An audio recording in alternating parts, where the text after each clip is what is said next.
Have you ever been treated like a burden by your own family?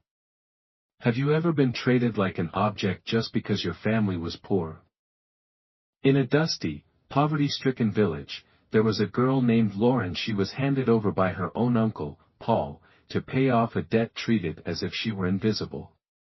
But what no one expected was this: from that moment of rejection a life-changing journey began. And in the end, people could only say, from the girl once looked down upon, Lauren became the queen of her own life. This is a story that will break your heart, make you tear up, but will leave you smiling with hope by the final scene. Watch till the very last second, because this is one journey you don't want to miss. In a small village called Amiri, where red dust coated every path and poverty crept into every mud-walled home, there lived a girl named Lauren. She was only 22, yet her eyes carried the sorrow of 100 lifetimes. Ever since her mother passed away, Lauren had lived under the roof of her uncle, Mr. Paul, and his wife, Melissa. Paul had once been a decent man, a hard-working farmer in his younger years. But time, poverty, and alcohol had turned him into a bitter, short-tempered man, full of schemes and cold indifference. Melissa, his second wife, had never once called Lauren niece since the day she moved in.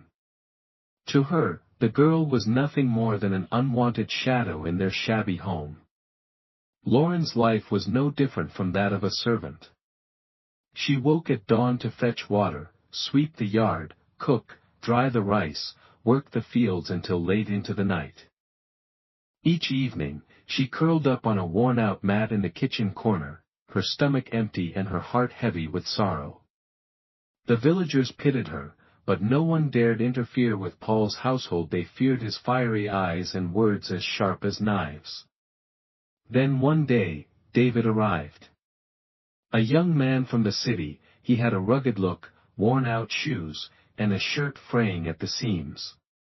But there was something different in David's gaze, sharp, calm, and deeply knowing. People assumed he was a hired worker, but few knew he was a young entrepreneur, just starting his business, who had once lent Paul money out of faith in a promise, "I'll pay you back after the harvest." But the harvest came and went, and the money never showed. David knocked on Paul's door more than 5 times, and each time, he received the same cold replies: "Come back tomorrow. I haven't sold anything yet. I'll pay when I can." Still, he remained patient, believing in honor and one's word. Until that sweltering afternoon when the sun seemed to melt the earth, David returned, his voice calm but firm. "Mr. Paul, I need the money I lent you. Please pay me back today." Paul glanced around, his face tightening, then suddenly let out a cold chuckle. His eyes landed on Lauren, who was quietly sweeping the yard, her back drenched in sweat. And then a sentence that froze the air around them: "You want your money? Take the girl." David froze. He thought he had misheard. "Excuse me. That one, the useless thing. Take her. Bring her to the city with you. We'll call it even." Lauren dropped her broom, her heart clenched tight. She looked up, eyes brimming with tears. "Uncle, please don't." But Paul shouted, "Quiet. You should be grateful someone's willing to take you in." Behind him, Melissa stood with folded arms, her voice ice cold. "Letting her go is a relief for us all."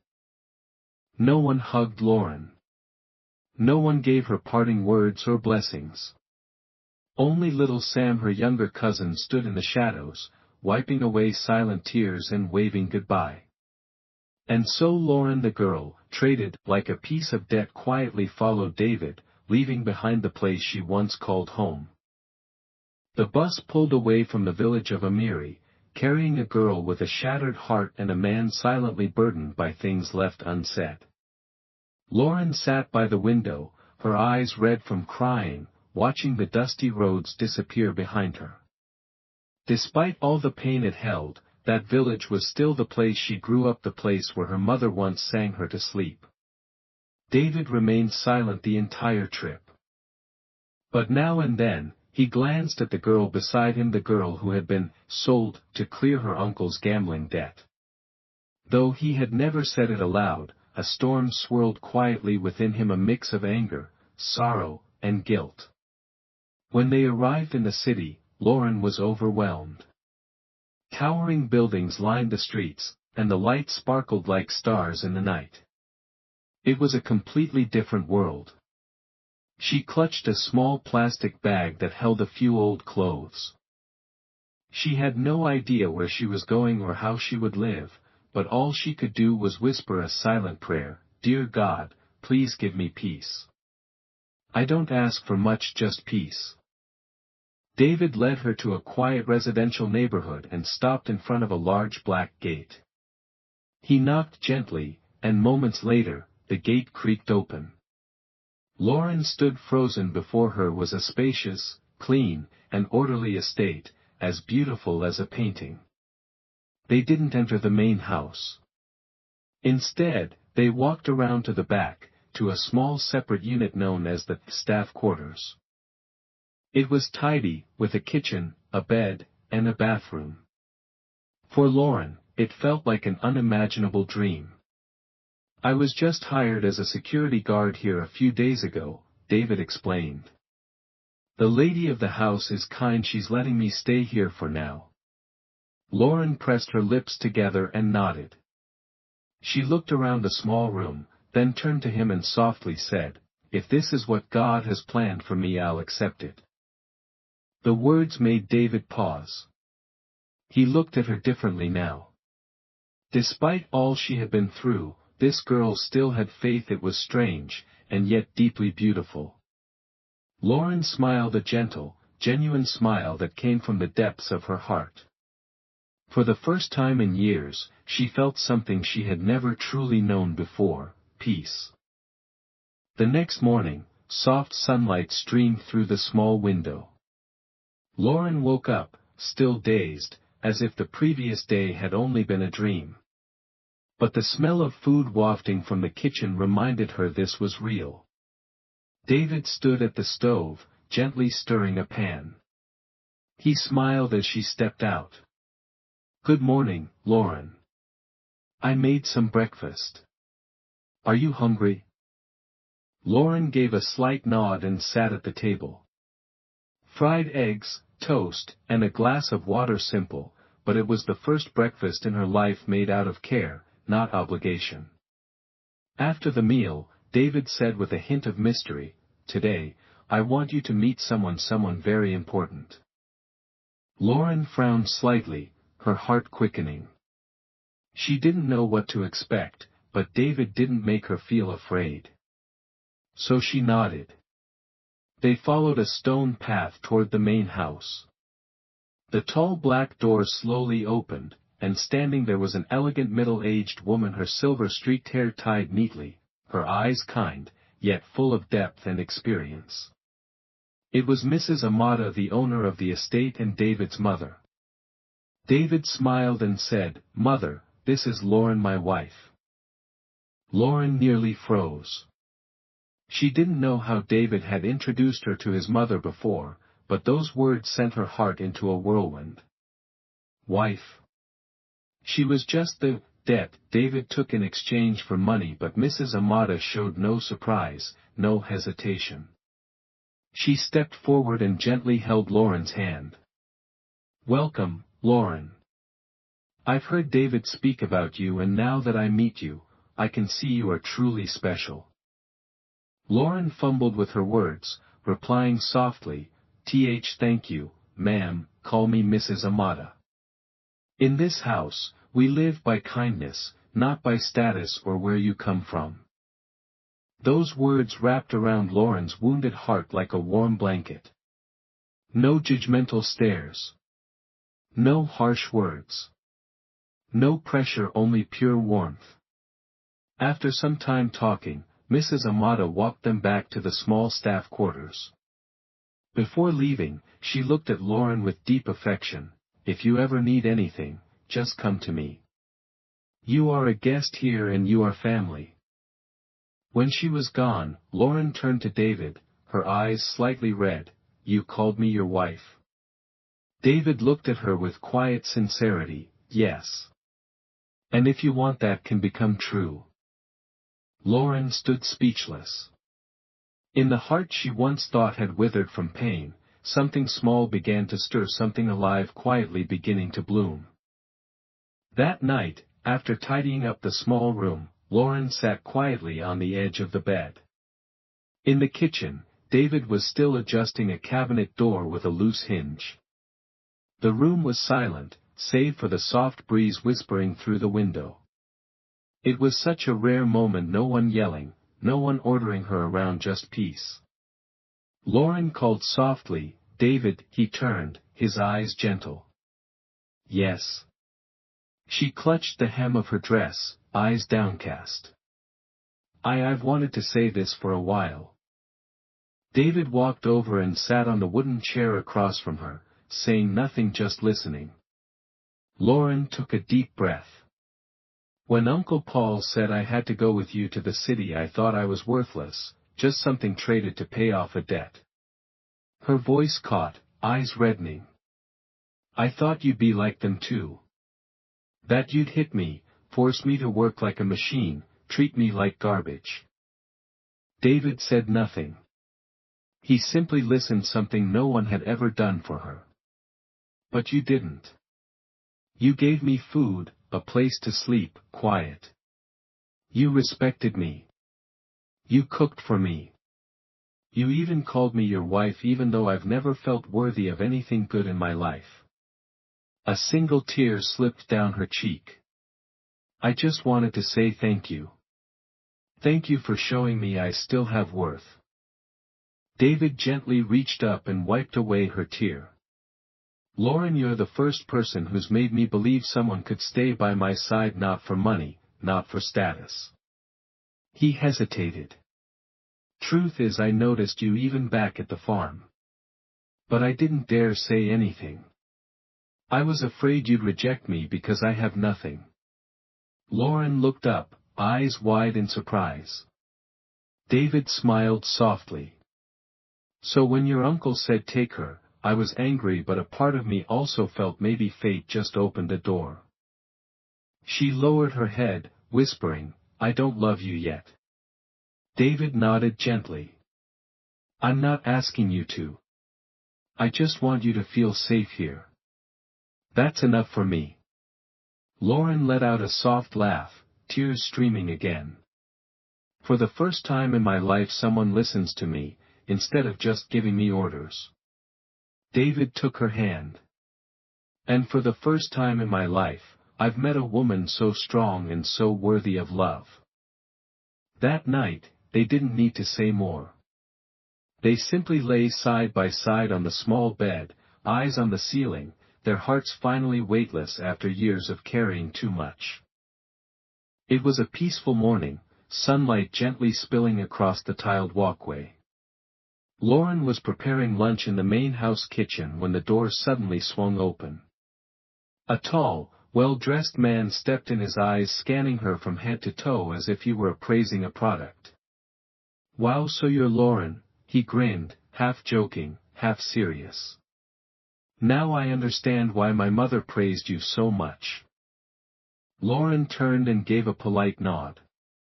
"Hello. I'm cooking right now if you need anything." "I'm Mark, Mrs. Amada's only son," he interrupted, stepping closer. "My mother says you're kind, respectful, and a great cook. But looking at you now, I think she forgot one thing: you're beautiful." Lauren froze. That smile, it wasn't just admiration. It was slipping into something else, bold, flirtatious, and unsettling. "No need to call me sir, or anything formal," he winked. "Just Mark. Let's keep things close." Lauren politely stepped back. "Sorry, I'm used to speaking that way." That afternoon, just as she finished cleaning the kitchen, Mark returned, this time, with no pretense of jokes. "I'll be direct," he said, leaning on the counter, locking eyes with her. I want you to be my girlfriend. Lauren's eyes widened. I'm married. Mark let out a smug laugh, voice dripping with sarcasm. Married? You mean David the security guard? The guy with no future? She stayed silent. He continued, now in a coaxing, tempting tone, you deserve more than this. You want to study, right? I can fund your education in Canada, Australia, wherever you want. You need money, I've got it. A car, a phone, designer clothes, I'll handle it all. Everything you've dreamed of, just say yes. Lauren went still. She had once dreamed of such a chance, but not like this. You're young, Mark tilted his head, smiling. Why waste your life with a poor man in a tiny room when you could be living at the top of the world? Lauren lifted her head. Her voice was calm, but firm. You're right. I'm young. But I'm not stupid. I won't sell myself for a luxury life. I chose David because when everyone else saw me as a bad debt, he looked at me and saw a human being. Mark scoffed. You'll regret this. Lauren answered with a gaze sharp as glass. If loyalty is a crime, then I'll gladly be guilty for the rest of my life. She walked out of the kitchen, leaving Mark behind speechless, rejected not by a spoiled heiress, but by a girl who had once been traded like property. The next morning, soft sunlight streamed through the small window, but Lauren's heart was heavy. Mark's words from the day before had echoed in her mind all night like daggers. But not because she wavered. Because she was tired of staying silent. She could no longer endure in quiet submission. She couldn't let her kindness be mistaken for weakness. She couldn't let anyone think she was easily bought. Lauren stood up, adjusted her plain shirt, and walked straight to the main house. She knocked firmly, no longer timid like before. The door opened. Mrs. Amata stood there, her usual warm smile appearing. Lauren, you're up early. Is something wrong? Lauren bowed politely, but her voice was steady and clear. Ma'am, I need to speak with you, something serious. Mrs. Amata paused, then gestured for her to come in. Lauren stepped into the elegant living room, a place that once felt like a dream, but now carried an unspoken weight of disappointment. This is about Mark, isn't it? Mrs. Amata asked calmly. Lauren nodded. Ma'am, I'm grateful for everything you've done for me.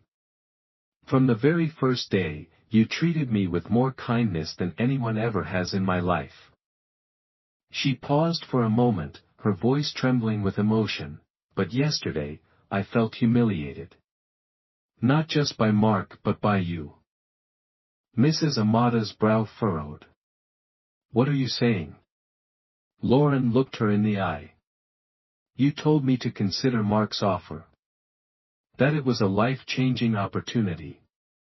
You even said that David, my husband, would be rewarded if I accepted. She took a deep breath. Ma'am, I am not for sale.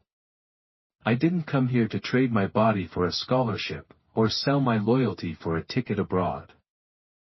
I chose David, even though he's poor, not because of what he has, but because he asked for nothing and still treated me with respect. I love him because when the world turned its back on me, he stood by my side. The room went still. Mrs. Amata watched her, her expression unreadable. Lauren continued, her voice now bold and clear as though she were speaking for every woman who had ever been looked down on for being poor. I am a wife. A worker. A woman with dreams. But above all, I am a human being. And my dignity is not for sale. She bowed deeply. If you cannot protect me from your son's harassment, then I will leave. David and I will find somewhere else, even if it's a tiny rented room, as long as there is peace. Mrs. Amata remained silent. In that moment her eyes no longer held the authority of a wealthy matriarch, but the quiet awe of a mother watching her daughter grow into herself. After a long pause, she nodded slowly. "You're right. I'm sorry." Lauren looked up, surprised. "Mark has been spoiled for too long. And I've been too practical, believing happiness could be bought with comfort." She sighed. "Thank you for teaching me a lesson, one I should have learned long ago." Lauren stood there, bathed in the morning light, no fancy clothes, no makeup. Yet her gaze shone brighter than any jewel. That afternoon, Lauren stood on the porch of the small house, the place she had called paradise, just weeks ago after years of rejection. But now, after her conversation with Mrs. Amata, a strange feeling stirred in her heart. As if something was still left unsaid. Dusk had fallen when David returned. He walked in holding a bag of steamed buns, her favorite. But there was something different in his eyes, not tension, not sadness, but something lighter, like a man about to lay down a heavy burden. Lauren looked at him, her voice full of emotion. "David, I need to talk to you." He nodded, set the bag down, and pulled out a chair to sit across from her. Lauren sighed. "I told Mrs. Amata everything. About Mark, the proposal, and that I turned it all down." David gently squeezed her hand. "I know. She called me." Lauren blinked, a flicker of confusion in her eyes. "She called you?" David gave a soft smile, then paused as if carefully weighing his next words. "Lauren, there's something I need to confess. And I hope you won't be angry." She froze. That line, it was always the prelude to something seismic in a marriage. "The truth is," David began, "I'm not a security guard. And I'm not poor." Lauren's eyes widened. "What?" He nodded, his voice quiet. "Mrs. Amata isn't the landlady. She's my mother. And Mark is my younger brother." Lauren was too stunned to speak. David continued, "I'm the eldest son of the Amata family. I earned an MBA abroad. I run one of the company's divisions. But after years of seeing women chase me only for money and status, I longed for something real." He looked straight into her eyes. "When I met you at your uncle's house, I knew. I knew you were different. Not fake. Not greedy. You didn't use sweet words to get comfort." Lauren still said nothing, just stared at him, her eyes beginning to glisten with tears. David stepped closer, sat beside her, and gently took her hand. "When your uncle tried to trade you to pay off his gambling debt, I was furious. But when you looked at me scared, hurt, yet still standing tall, I knew I couldn't let you take one more step into that life of suffering. I brought you here not out of pity. But because I admired you. Because I loved you." A single tear slid down Lauren's cheek, quiet, unannounced. Her voice trembled. "You lied to me." David nodded. "I know. I'm sorry. But if I had told you from the start that I was a wealthy man's son, would you have believed your love for me was truly real?" Lauren lowered her head, her hand shaking slightly. But after a moment, she gripped his hand tightly. "I'm not angry at you, I just can't believe I could be this lucky." David wrapped his arms around her, holding her close and firm. "You're not lucky, Lauren. You are worthy." The news that David, the humble security guard, was actually a wealthy heir spread through the neighborhood like wildfire. And when people discovered that the village girl, Lauren, was his wife, no one dared to look down on her anymore. Even Paul, her uncle, who once traded her to pay a debt, was so shocked he nearly choked on his drink. A few days later, he called her, his voice awkward and unsure. "Sweetheart, I'm sorry. I didn't know things would turn out like this," Lauren replied calmly. "I've forgiven you, but I haven't forgotten. From now on, I'll live my own life. I hope you take responsibility for yours." And with that, she hung up decisively, without regret. As time passed, Lauren continued her studies. David not only paid for her tuition, but stood by her side encouraging her through every struggle, every moment she wanted to give up. He said, "You don't have to move fast. Just keep moving. I'll wait for you at every stop." 4 years later, under the warm sunlight, Lauren donned a white coat. She had become a doctor. From the audience, David jumped up, clapping like an excited child. "That's my wife. Dr. Lauren, the love of my life." The room erupted in laughter and heartfelt emotion. Lauren stepped off stage and ran into his arms. Tears, laughter, and the kind of hugs that say I made it. "Thank you," she whispered, "for believing in me even when I didn't believe in myself."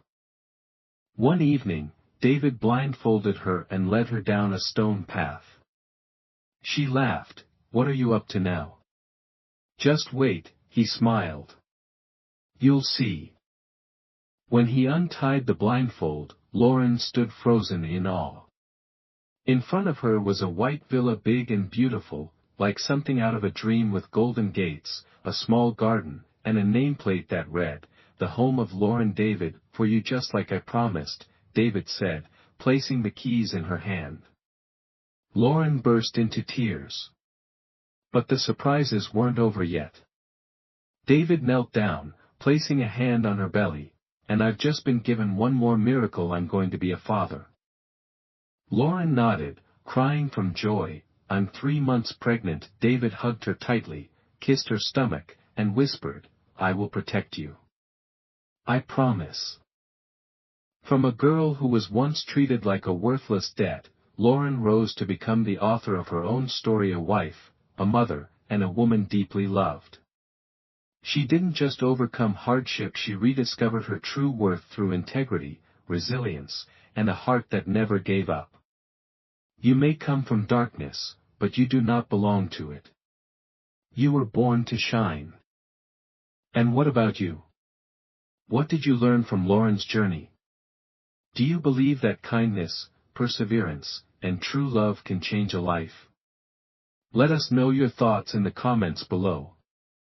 If you love stories like this one, don't forget to like, subscribe, and turn on notifications so you won't miss a single magical journey with us. Thank you for watching. See you in the next story.